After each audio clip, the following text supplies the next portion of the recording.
Question 1. A 6-year-old child presents with a refractive error of -d in the right eye and +1d in the left eye.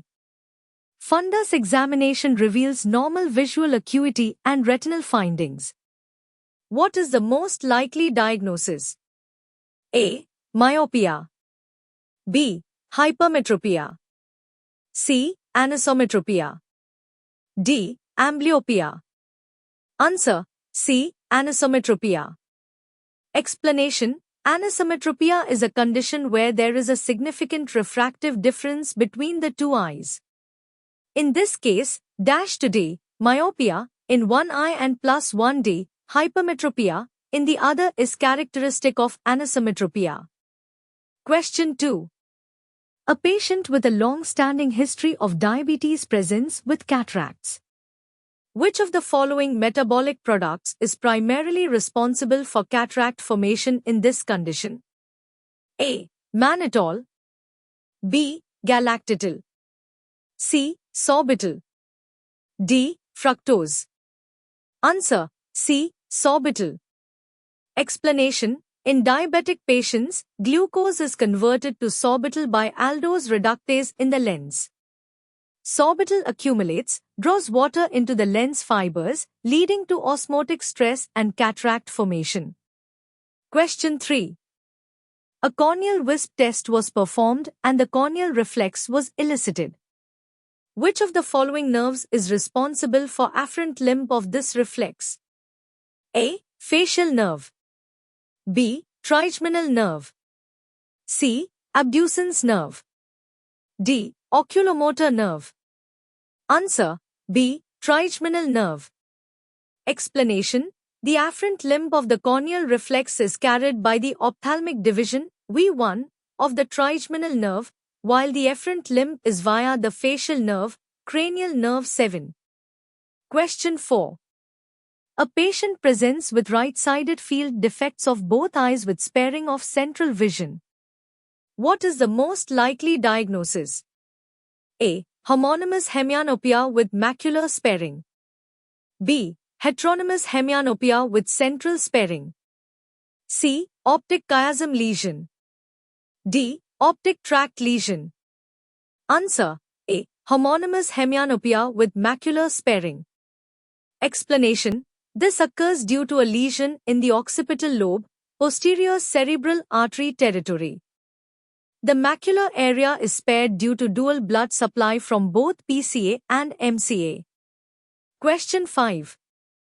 A patient sustained blunt trauma to the eye 6 months ago and now presents with double vision.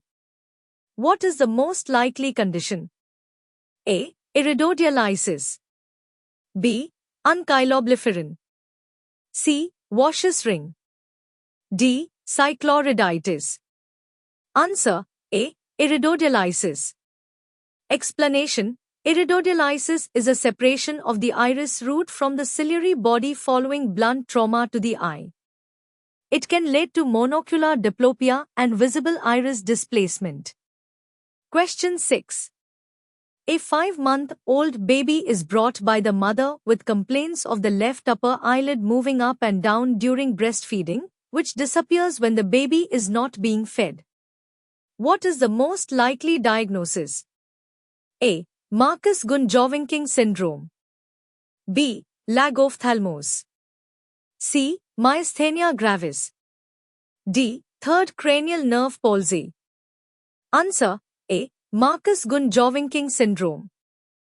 Explanation: Marcus-Gunn-Jauvenking syndrome is a congenital synkinesis where eyelid elevation occurs with jaw movements due to aberrant innervation between CNV and CN3. Question 7. A patient has a history of a flying foreign body injury to the eye. Ocular findings revealed iris pigmentation. Which of the following substances is most likely involved in deposition? A. Iron. B. Aluminium. C. Wood. D. Glass.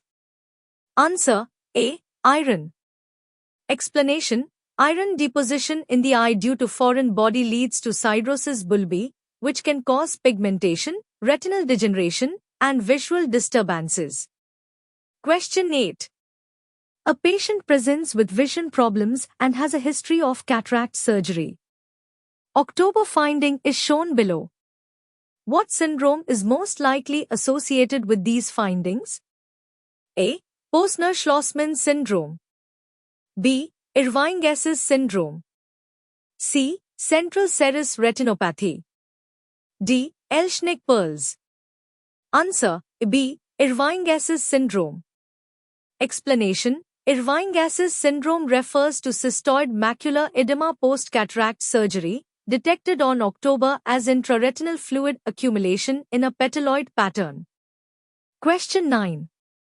The cover-and-cover test is performed to diagnose various eye conditions. Which of the following is not detected by this test? A. Latent squint. B. Manifest squint. C. Latent nystagmus. D. Amblyopia. Answer: D. Amblyopia.